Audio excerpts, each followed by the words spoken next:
On May 19, 1991, Sergei Krikalev blasted off as a proud Soviet cosmonaut, expecting to spend 5 months aboard the Mir space station. But while he floated hundreds of kilometers above Earth, his country unraveled into chaos. The Soviet Union vanished, and so did Krikalev's way home. For 311 days, one man orbited a nation that no longer existed, rationing water, improvising life support, and earning a salary that was evaporating by the week. Most people know astronauts risk their lives in space, but what happens when you're abandoned, a political castaway held hostage by history itself? This is the true story behind the astronaut who was abandoned in space for 311 days. And it all began with the hope of a routine mission. May 19th, 1991, Baikonur Cosmodrome. Sergei Krikalev stands on the launch pad, helmet tucked under his arm, surrounded by the red and gold of Soviet banners and the careful choreography of a space send-off. His wife, Elena, and their young daughter watch from behind the cordon, faces pressed with pride and worry. The air is thick with speeches and camera flashes, but for Krikalev, the world narrows to a handful of moments. A final squeeze of his daughter's hand, Elena's whispered promise that she'll wait. Official protocol demands stoic faces, but there's no hiding the shimmer in his eyes as he boards the transfer bus, waving through the glass. Inside the suit-up room, technicians move with practiced precision. The cosmonauts sign the ceremonial door, a tradition dating back to Gagarin. Krikalev's signature joins the others, ink barely dry before he's zipped into his Sokol suit. Outside, the Soyuz TM-12 gleams under the Kazakh sun, its nose pointed skyward, a symbol of unity and ambition in a country still called the Soviet Union. The mission brief is simple: 5 months aboard Mir, conducting experiments, maintaining the station, returning in time for autumn. For Krikalev, it's both a job and a calling. One last chance to serve a nation that shaped his childhood dreams. As the countdown echoes across the steppe, he feels the weight of history, but also the quiet confidence of a man trained for the unknown. The engines ignite at 12:50 UTC, and with a thunder that rattles windows from Baikonur to Moscow, Krikalev leaves the Earth behind, carrying the hopes of a country that, for now, still exists. Mir welcomes its new crew with the usual ballet of checklists and cables.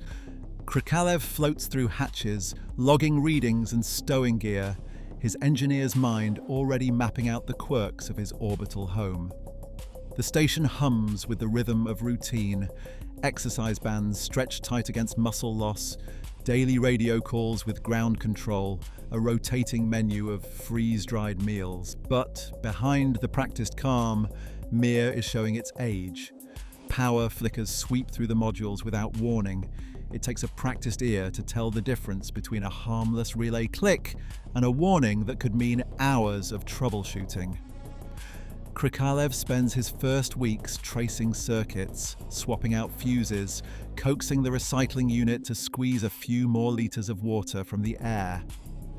The Progress resupply ship is always on the horizon, promised, scheduled, then delayed. Its cargo means more than just food, spare parts, oxygen candles, and mail from home all ride together, a lifeline stretched thin by the realities of distance and bureaucracy. Each morning, Krikalev straps into the treadmill, careful to log every kilometer. The official protocol says 2 hours of exercise daily, but the real battle is against the slow, invisible theft of strength by weightlessness. Problems are never far away, a sticky valve here, a battery glitch there, and always the knowledge that every fix depends on advice from a ground team 400 kilometers below. Dependence is built in, no one pretends otherwise. For now, the station holds together, but it's clear that even the smallest malfunction could ripple into something bigger. In orbit, normal is always one step away from crisis. August 19th, 1991. Sergei Krikalev floats in Mir's main module, headphones pressed to his ears when static interrupts the usual routine. The voice from Mission Control is clipped, almost formal, something about events in Moscow and temporary difficulties. No details, just enough to unsettle. Krikalev glances at the station clock. His mind races through 1,000 possibilities, none of them good. On Earth, tanks roll through the streets and hardliners seize the airwaves. Up here, the news arrives in fragments, each one more confusing than the last. The language on the radio shifts, sometimes Russian, sometimes halting English. Some controllers sound like strangers. Uniforms change, call signs change, but no one can say what comes next. For Krikalev, the only certainty is uncertainty. He tries to call Elena, but the line is dead or busy. The next day, the updates grow even vaguer. The situation is complicated, Mission Control repeats. We will inform you of changes to your schedule. Krikalev asks for specifics, who's in charge, whether his return flight is still on the books, but the answers loop back to protocol. On the ground, his family is left guessing too. News bulletins speak of a country on the brink. Rumors swirl that the next Soyuz flight might be delayed, or that his seat will be sold to a foreign astronaut to raise hard currency. The idea is absurd, until it isn't. Inside Mir, Krikalev is suddenly alone in a way he never trained for. The chain of command has snapped. His world is reduced to static on the radio, official statements that say nothing, and the slow realization that the country he launched from may not exist by the time he lands. For now, he keeps working, but every checklist is shadowed by doubt. On Earth, he is already being called the last Soviet citizen. In orbit, he just wants to hear his wife's voice, and some sign that someone, somewhere still remembers he's up there. Water on Mir was never taken for granted, but now every drop counted.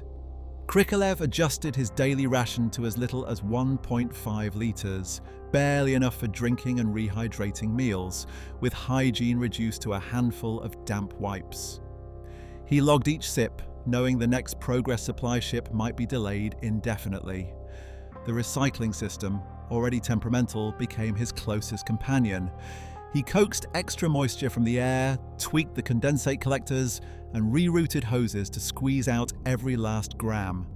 When the filters neared their limit, he improvised, sometimes skipping standard procedures and trusting his own calculations more than the manual. Calories became numbers to be managed, not meals to be enjoyed. The menu shrank to the bare essentials: pouches of buckwheat, tins of stewed meat, powdered drinks. He stretched out the treats, a square of chocolate here, a packet of honey there, saving them for the days when homesickness hit hardest. The treadmill and resistance bands kept his muscles from wasting away, but the real test was mental. Krikalev built his own routines, checklists, journal entries, even imaginary walks through his neighborhood back in Zelenograd. On the worst days, when the radio fell silent or the station rattled in a way he didn't like, he reached out through amateur radio, ham operators from around the world, strangers who became a lifeline.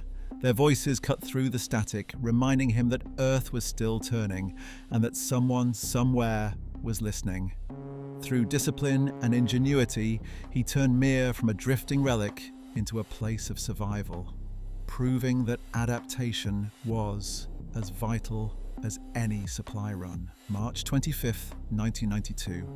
Kazakhstan's steppe stretches beneath a pale sky as the Soyuz capsule slams back to Earth, parachutes blooming, retro rockets firing in a final jolt. The hatch opens.